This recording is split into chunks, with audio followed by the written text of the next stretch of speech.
Jack Barnett, age 26, is charged with murder and found guilty. He is issued a life sentence at an asylum. The court trials took place on the 14th of February, 1993. The incident took place on the 24th of December in 1992. District of Columbia, Washington. Jack Barnett drove his pickup truck to a small ranch just outside the city. This farmhouse stood on a plain, surrounded by towering trees. Its proprietor, David Shank, has hired Jack to find and kill what he thinks is attacking his livestock, a wolf. Being a professional hunter, Jack sees this as a quick and simple task. David Shank offers all of the information he has on the attacks. Shank noticed that he would find one of his goats missing and would spot a cow corpse. These were no ordinary corpses, though. The carcasses seemed to be riddled with holes, about 10 of them. These were deep, gaping holes, unlike any that would have been left by a wolf's teeth. The only evidence of non-human entry or exit onto Mr. Shank's property were some deer tracks. They walked into the house, which was fairly ordinary as Jack was concerned. They sat at the table where they had coffee and discussed the terms of their agreement. Jack would be paid only upon completion of the task. It was around 5 o'clock when Jack began investigating. He first went to see the barn. Nothing strange aside from a hole-ridden cow corpse and deer tracks. Barnett went around the whole area. Nothing of interest. It was too late to investigate further. Night was falling quickly. Jack and David prepared.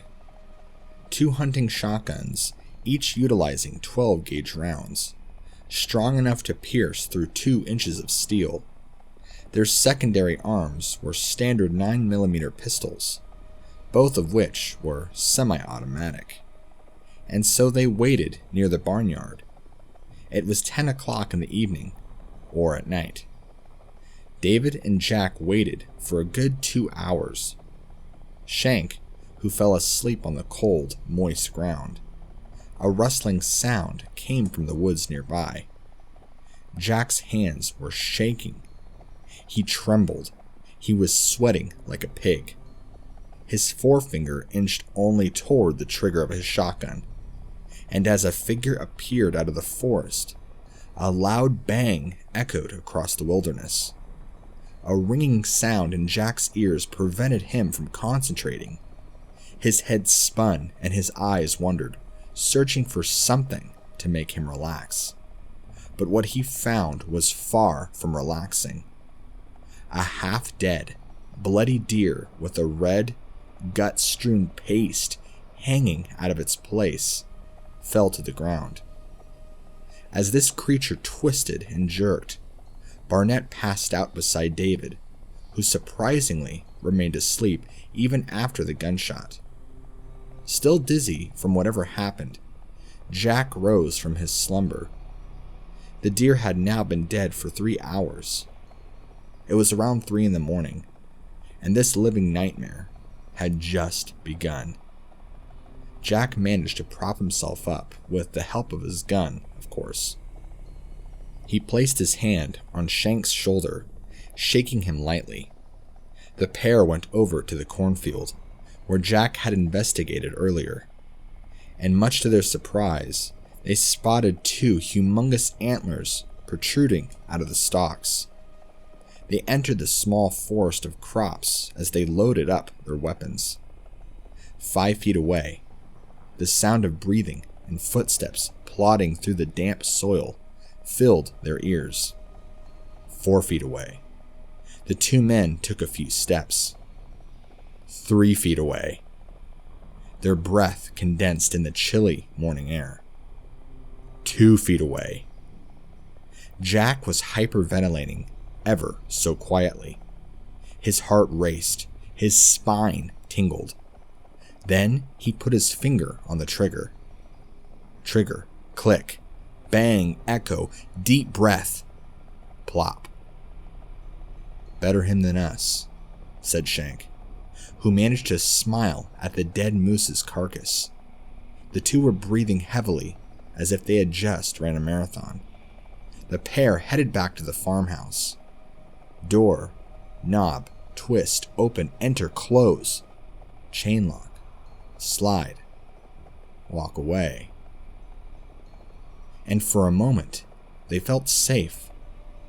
Everything was perfect in the little ranch house. Shank told Barnett to get some rest. Jack went to the guest bathroom and washed up, the freezing water hitting his face, causing him to briefly shout. The sound of that shout never reached Shank's ears, though.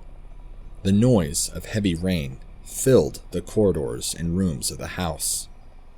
Jack jumped due to the brief flash of light, followed by a heavy cracking sound. Jack tilted his head towards the small window in the wall. What he saw next was indescribable. A pair of antlers entered Jack's peripheral vision. Then it disappeared due to the absence of light. Another strike of lightning. But what Jack discovered was that this was not a creature he had ever seen before. The antlers were now resting upon what seemed to be a human head. He scanned the figure closely, which had its back turned on Jack. The porch lights were then triggered due to movement. Now Jack could see. A head with antlers. A human head with antlers. Then Jack saw its body. The figure harbored human-like features, yet at the same time it looked intriguing. Long, spider-like arms, like arms that a man shouldn't ever have. Its skin was as pale as Gray could get. Its figure was unnerving. The thing's bones were all too evident, as if they were going to be ripped out of the figure's skin. The legs. Jack had seen legs like these before, except that they were attached to the body of a deer. These legs were very long and slender. Its feet were hidden in the ground, if it had feet at all. Then, the lights went out. Lightning. The figure was now closer to the window, still having its back turned. Darkness. Then, light again. Jack froze. The thing was now looking into Jack. It was not just staring. No, it looked into him. Jack was frozen. He didn't stop staring back. Whether it was out of fear or awe, he stared. The eyes of that creature were dazzling in a horrifying sense. They were white as mist. This whiteness filled its eyes, nothing but white. Its smile was most unnerving. It smiled in a way that looked wrong, as if its jaws were too small to hold this terrifying grin. Darkness. Light. The thing was gone. Jack fell to the floor and started breathing heavily. He closed his eyes and hummed himself a lullaby. For some reason, Jack did not ask himself what he had just seen. A sense of familiarity struck him. Jack put on a coat and went outside. He was now looking at the deer tracks, and he followed them into the forest. What he found was shocking. The deer tracks morphed, track by track. The hooves became hands, human hands, imprinted into the soil. The hairs on his body stood. Goosebumps were now all over his skin. Then he goes into the barn where another horror awaited him. A fresh corpse of a cow. Same as the others, it was ridden with holes. Jack nearly vomited. He leans in closer, touches the carcass, and it turns out to be hollow. as if the cow had just been professionally gutted from head to toe. His skin was crawling. He shuddered. It was 4 a.m. Then Jack hears a loud sound from the house. The sound of a door breaking. He runs. Arriving at the door, he stops. The door was still there though, intact. But then he turned around, and the figure towered over Jack in all of its 9-foot terror. In its hand was a familiar object.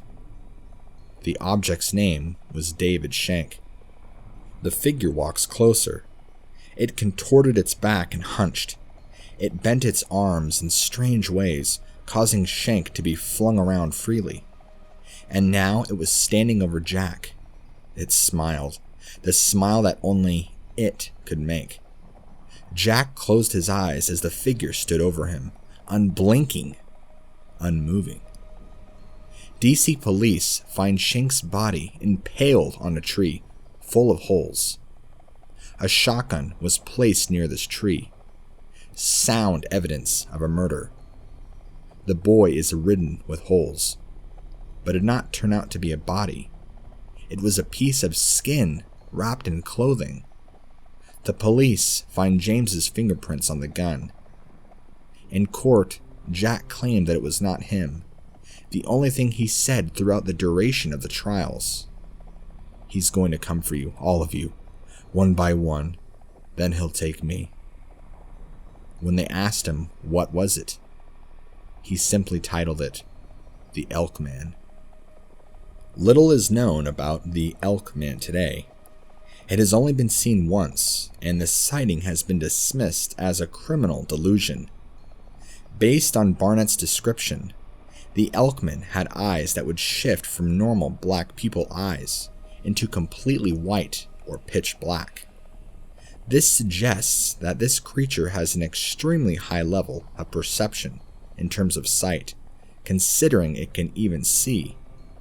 The limbs of the creature were described as bony and deer-like. This would suggest some biological similarities between the creature and some of today's quadrupedal mammals.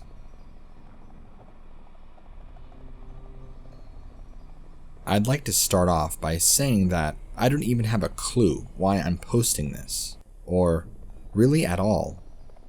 Maybe I'm afraid of dying or something. The events described in this story happened a month and a half ago, in Shenandoah, West Virginia, although I typed this up about 2 weeks ago. I just haven't really had the guts to post this until what happened yesterday. The story goes that in late September, when my family went to go visit our relatives, who invited us up to celebrate one of them getting like $2,000 in some scratch-off lottery thingy. They live in this really shitty part of Shenandoah that people from Charlestown, Shepherdstown, and Ranson like to call the Squalor Holler. It's way up on the mountains, and exactly like how everyone pictures it when they hear about it.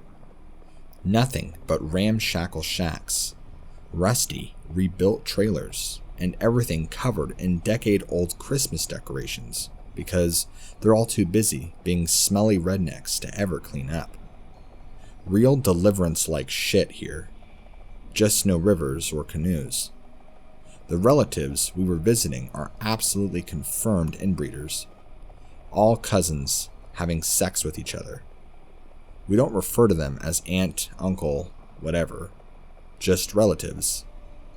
Not terrible people or anything. Just absolutely cartoonish.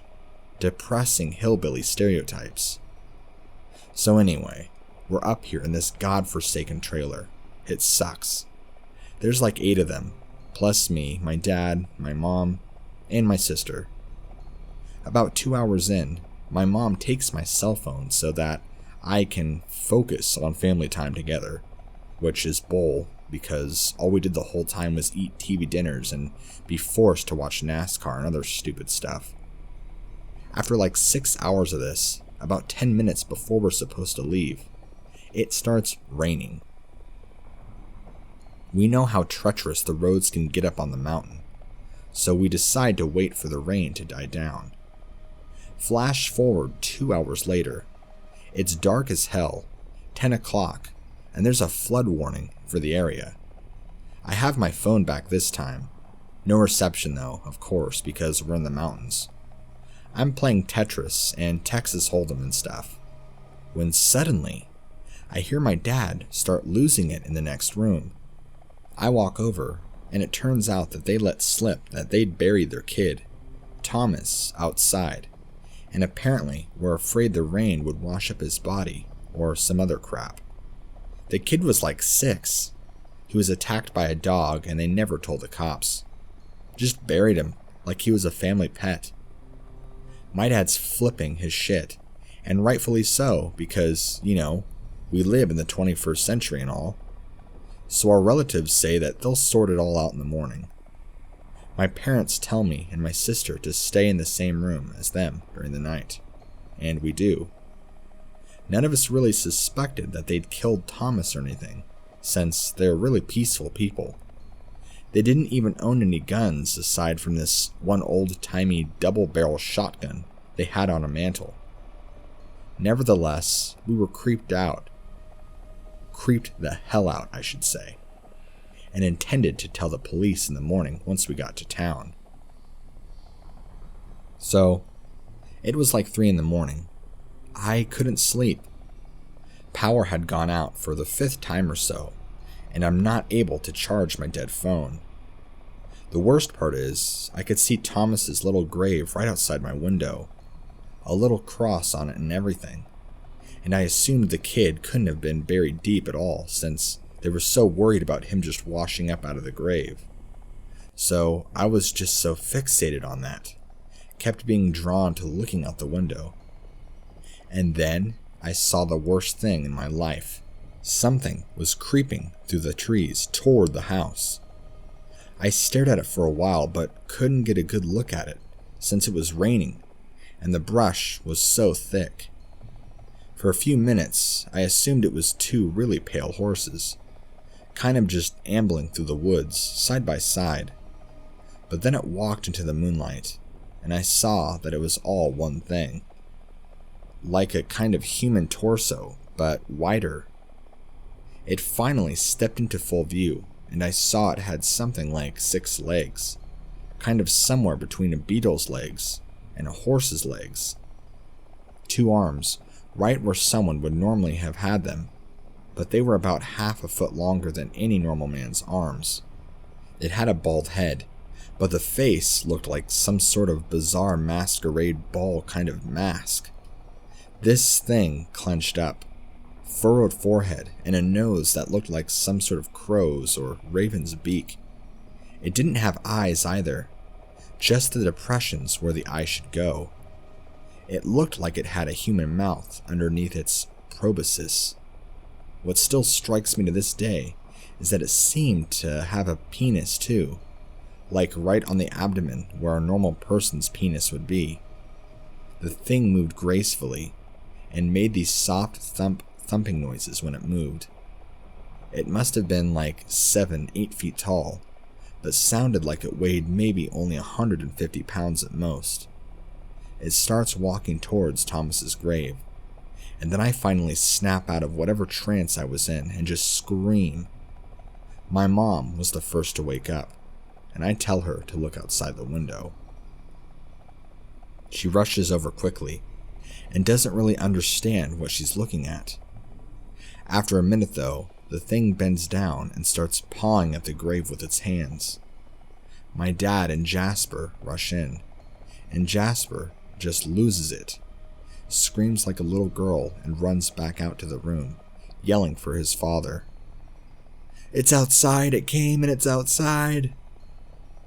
I look back and see this thing is digging furiously at the ground, kicking up huge amounts of dirt. I hear these sounds of running feet through the house. I think they were looking for the shotgun. The thing reaches into the hole and grabs up what I only assume was Thomas's body by the leg in one hand. The thing kind of gallops back into the woods, snapping all these branches, and that's when we hear it. A kid crying. The sound of a child sobbing and crying from the direction that the thing took off in. We left as soon as the rain let up at like 5 a.m. I don't even think we told anyone at the house. Drove straight back to Ranson, only stopping for gas. No one said a word to each other. My family refuses to speak about what happened. I tried to bring it up once, just to make sure it was real. My dad told me to shut up, so I did. I typed this up about 3 weeks after it happened, but just saved it to a notepad file and left it alone. Never mentioned any of it to my friends or anything. Just tried to erase it from my mind by getting absolutely messed up drunk whenever my thoughts lingered on it. It mostly worked, up until yesterday. See, I work at this gas station in Ranson, from 8 p.m. to 3 a.m. I work the register, keep the place clean, and take out the trash. Yesterday, when I was bringing the trash bags over to the back of the building for the dude in the morning to take care of, I heard what I had assumed to be some junkie messing around in the dumpster. I yelled at whoever it was just a couple of times to get out before I would call the cops. But as I walked towards the source of the noise, I suddenly heard those same footsteps.